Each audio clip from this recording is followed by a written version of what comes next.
Yung akala mo complete na yung skincare routine mo, pero may kulang pa rin pala. And baka ito na yung step na hindi mo pa natatry. Meet the new Myra Essence. Siguro 2 weeks or more than 2 weeks ko na tong gamit. I know sobrang aga pa para magsalita ako about this product, pero ito naman ay basic experience ko habang ginagamit ko tong product na to. So sa ibang products na natry ko, madalas nakakaramdam talaga ako ng stinging effect.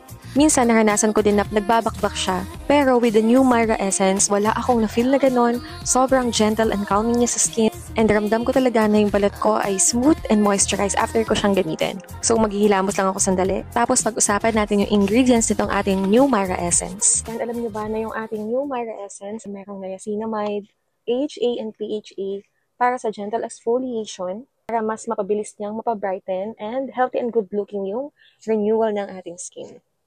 So, ayun na yung ginagawa ko after ko maghilamos. Nag-a-apply na ako agad ng ating new Myra Essence bago ako maglagay ng moisturizer. Napansin ko pala, mabilis din siyang makadry ng pimples. Tapos, sobrang gaan niya sa balat and mabilis siyang ma-absorb ng skin.